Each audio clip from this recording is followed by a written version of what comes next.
Sarah Chin always sat quietly in seat 14A, invisible to everyone around her. She never spoke to other passengers or flight attendants. Nobody knew she was a trained pilot. But when both pilots collapsed during Flight 447 and panic filled the cabin, the quiet girl would become everyone's only hope for survival. Before watching full story, comment below from where you watching. Also like and subscribe for more stories. Sarah Chin walked slowly through Denver International Airport on a bright Tuesday morning. She was 28 years old but looked younger. She wore simple blue jeans and a plain black jacket. Her dark hair was pulled back in a ponytail. She carried a small backpack and a black laptop bag. Sarah always kept her head down when walking through crowded places. She did not like to make eye contact with strangers. She preferred to be invisible.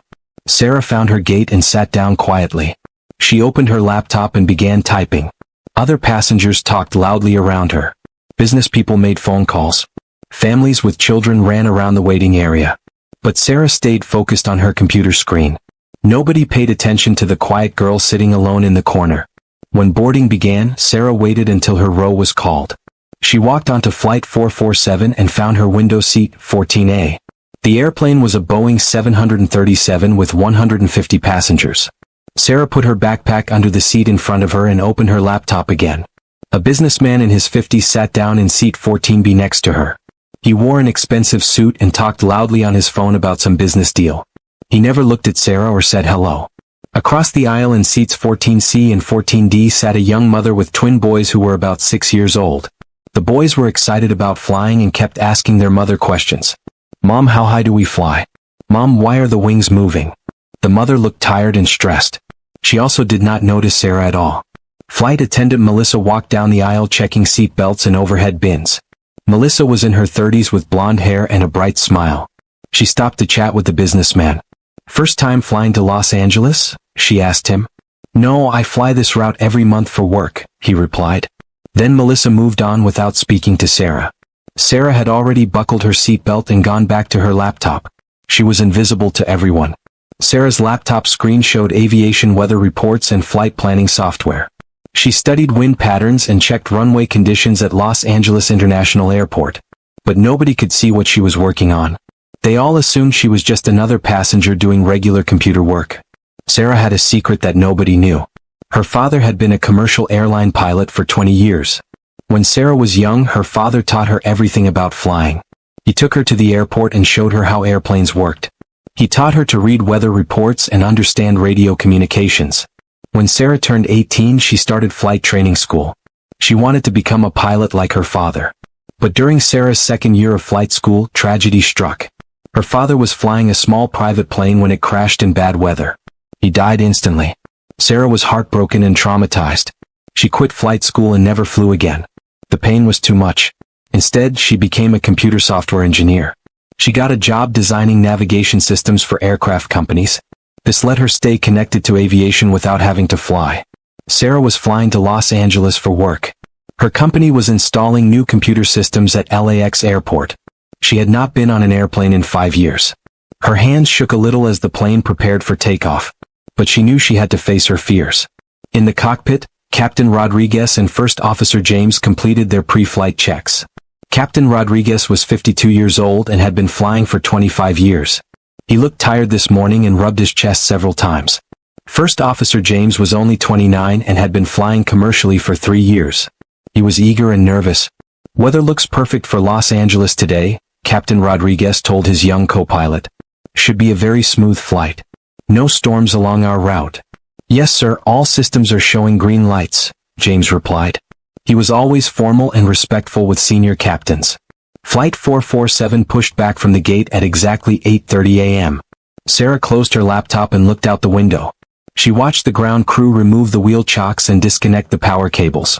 Even though flying scared her now, she still loved watching all the precise procedures that made flight possible. Her father had taught her that aviation safety came from following exact procedures every time. The airplane taxied to runway 25 and waited for clearance from air traffic control. Sarah could hear the engines spooling up for takeoff. She gripped her armrest but tried to stay calm. The businessman next to her was reading a financial newspaper. The mother across the aisle was trying to keep her twin boys in their seats. "Denver Tower, Flight 447 ready for takeoff," Captain Rodriguez radioed. Flight 447, you are cleared for takeoff runway 25. Contact departure control after airborne, came the reply. The Boeing 737 accelerated down the runway and lifted smoothly into the clear Colorado sky. Sarah watched the ground fall away below them. Despite her fears, she felt a small thrill seeing the earth from above. Her father had always said that flying was the closest thing to magic that humans had achieved. 30 minutes into the flight, they were cruising at 35,000 feet above the Rocky Mountains. The airplane flew smoothly through calm air. Passengers settled into their routines. Some read books or magazines. Others watched movies on their phones or tablets. The twin boys across from Sarah were playing video games. Their mother had fallen asleep. The businessman next to Sarah ordered coffee from Melissa when she came by with the drink cart. "Just black coffee for me," he said. Melissa smiled and poured his coffee. She did not ask Sarah if she wanted anything. Sarah was reading something on her laptop and seemed busy. Melissa assumed the quiet girl did not want to be bothered. Sarah was actually monitoring air traffic control frequencies on her laptop. This was something her father had taught her. She liked to listen to pilots and controllers talking to each other. It made her feel connected to the aviation world that she had left behind. She heard Flight 447's call sign occasionally as they flew through different air traffic control sectors. Everything seemed normal and peaceful. But Sarah noticed something that others missed. There was a very slight vibration coming from the left engine. It was so subtle that only someone with training would feel it. Sarah remembered her father teaching her to notice small changes in aircraft behavior. "The airplane always talks to you," he used to say. "You just have to listen." At 9:45 a.m., disaster struck without warning. Captain Rodriguez suddenly grabbed his chest and gasped for air. His face went pale and he slumped forward in his seat. He was having a heart attack. First Officer James looked over in shock and saw his captain unconscious. "Mayday, mayday, mayday." James immediately radioed. "Denver Center, this is Flight 447. We have a medical emergency. Captain is unconscious. Requesting immediate diversion to nearest airport." "Flight 447, this is Denver Center. Copy your Mayday call. State your position and souls on board." "Denver Center, Flight 447 is 60 miles west of Denver at flight level 350. We have 150 souls on board plus crew. Captain appears to have suffered heart attack." In the cabin, passengers began to notice commotion. Melissa rushed to the cockpit with the emergency medical kit. She found Captain Rodriguez unconscious and First Officer James trying to fly the plane while also helping his captain. James looked panicked and overwhelmed. He had never handled an emergency like this before. "Is there a doctor on board?" Melissa announced over the intercom. "We have a medical emergency. Please ring your call button if you are a medical professional." A doctor from seat 23F came forward to help with Captain Rodriguez. But the bigger problem was that James was struggling to control the aircraft. His hands were shaking and he was sweating heavily. The stress was overwhelming him. Passengers started to sense something was seriously wrong. The businessman next to Sarah asked, "What's happening? Why are we changing course?" The mother with twin boys woke up and looked worried. People began whispering and looking around nervously. Sarah could feel the airplane making unusual movements. The autopilot was engaged, but someone was making frequent control inputs. She could hear stress in First Officer James's voice over the radio. Sarah's aviation training told her that the crew was in trouble. Then the worst happened. First Officer James suddenly grabbed his head and collapsed over the controls. The extreme stress had caused him to have a severe panic attack and lose consciousness. The airplane lurched as his body hit the control stick.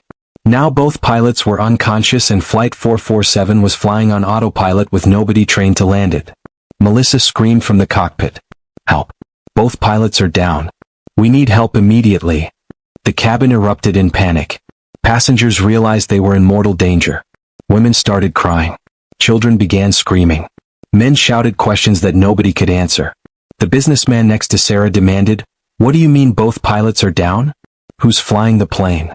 Sarah felt her heart pounding, but her father's training kicked in. She remembered his voice. "In an emergency, stay calm and think clearly. Panic kills people. Training saves lives." She unbuckled her seatbelt and stood up, but then sat back down immediately.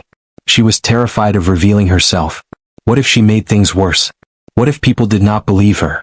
She had always been the quiet, invisible girl who never spoke up. But as the panic grew worse and Melissa kept calling for help, Sarah knew she had no choice. Lives depended on someone taking action.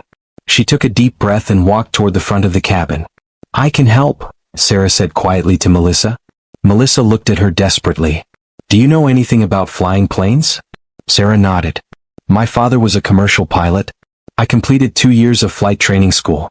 I also worked designing navigation systems for aircraft. The businessman from 14B had followed Sarah forward. You cannot let some random girl fly this airplane, he shouted. She's probably lying. She'll kill us all. But Melissa grabbed Sarah's arm. You're our only hope. Please help us. Sarah looked at the unconscious pilots and the complex instrument panel. Her hands trembled as she sat down in the captain's seat. She had never flown anything this large before. But the basic principles were the same as smaller aircraft. Her father had always said that good pilots could adapt to any airplane. The radio was crackling with air traffic control trying to contact them. Sarah picked up the microphone with shaking hands. Denver Center, this is a passenger on Flight 447. Both pilots are unconscious. I have flight training and I'm going to try to fly the aircraft. There was a long pause. Then the controller replied in a shocked but professional voice. Flight 447, say again? Did you say a passenger is now flying? That's correct, Denver Center. I'm Sarah Chin. I have completed 2 years of commercial pilot training and I work with aviation systems. I need all the help you can get me. Roger, Sarah. Stand by. We're getting our best instructor pilot on the radio right now. Sarah looked at the instrument panel. It was more complex than the small training aircraft she had flown, but she recognized most of the displays. The autopilot was maintaining their altitude and heading, which gave her time to study the systems. She checked the fuel gauges. They had about 90 minutes of fuel remaining, which should be enough to reach Los Angeles. Behind her in the cabin, passengers were a mixture of terrified and angry. Some people were praying loudly. Others were demanding to know what was happening. The businessman kept insisting that Sarah could not possibly know how to fly. She's just a kid. This is insane. But an elderly man in seat 31A stood up and said in a firm voice, let her try. She's our only chance. Everyone needs to stay calm and let her concentrate. A few minutes later, a calm, authoritative voice came over the radio. Sarah, this is Captain Williams. I'm a flight instructor with 30 years of experience. I'm going to talk you through everything step by step. First, tell me your exact flight training background. Sarah replied, I completed ground school and about 50 hours of flight time in single-engine aircraft. I also have instrument training. I work for Navtech Systems designing flight management computers, so I understand most aircraft systems. Captain Williams sounded relieved. That's excellent background, Sarah. You have the knowledge to do this. We're going to take this very slowly and carefully. Sarah began working through procedures with Captain Williams' guidance. She studied the aircraft systems, confirmed their position, and reviewed approach charts for Los Angeles International Airport. Her confidence grew as she realized that her training was adequate for this situation. The passengers gradually became quieter as they watched Sarah work competently at the controls. She explained what she was doing so people would not be afraid. We're currently 1 hour and 15 minutes from Los Angeles. The aircraft is flying normally and we have plenty of fuel. I'm working with air traffic control to plan our approach and landing. Melissa helped by keeping passengers calm and providing information about the unconscious pilots. The doctor who was treating Captain Rodriguez reported that both men were stable but would not regain consciousness soon enough to help with landing. As they got closer to Los Angeles, the situation became more challenging. LAX was busy with dozens of other aircraft landing and taking off. Sarah would need to follow specific approach procedures while managing the aircraft's complex systems. But Captain Williams was patient and thorough in his instructions. Sarah, you're doing beautifully, he said over the radio. Now we're going to begin our descent.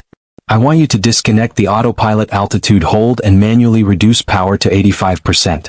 Then start descending at 500 feet per minute. Sarah's hands were steady now as she followed the instructions. The Boeing 737 responded smoothly to her control inputs. She was no longer the quiet, invisible girl from seat 14A.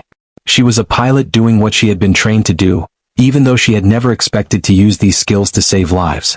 The most difficult part was the final approach to the runway. Sarah had to control the aircraft's speed, altitude, and alignment with the runway while managing throttles, flaps, and landing gear. The airplane was much heavier than her training aircraft and the controls felt different. But Captain Williams talked her through every step. Perfect, Sarah. You're lined up beautifully with runway 24 left. Reduce power to 70% and continue your descent. You're doing this exactly right. The passengers could see the runway growing larger through the windows. Some people held hands and continued praying. Others watched Sarah with amazement as she confidently worked the controls. Even the businessman who had doubted her was now watching in respectful silence. The Boeing 737 touched down smoothly on the runway at Los Angeles International Airport.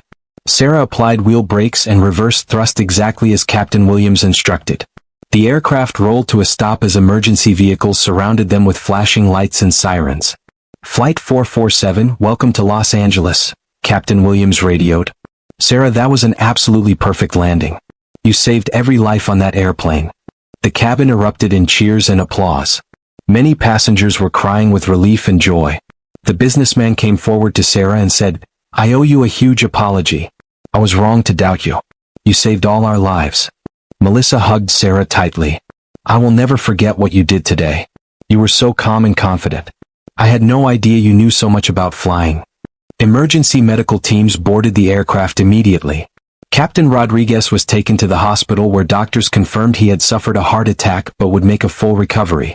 First Officer James had experienced severe anxiety and dehydration but was also going to be fine.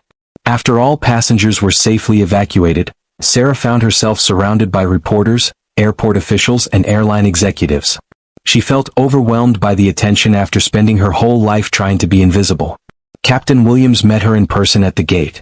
"Sarah, I have been training pilots for 30 years, he told her. "What you did today was extraordinary. You should seriously consider returning to commercial aviation. The industry needs pilots with your skills and composure."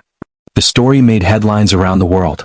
"Quiet passenger becomes hero," and "Software engineer saves 150 lives," appeared in newspapers everywhere.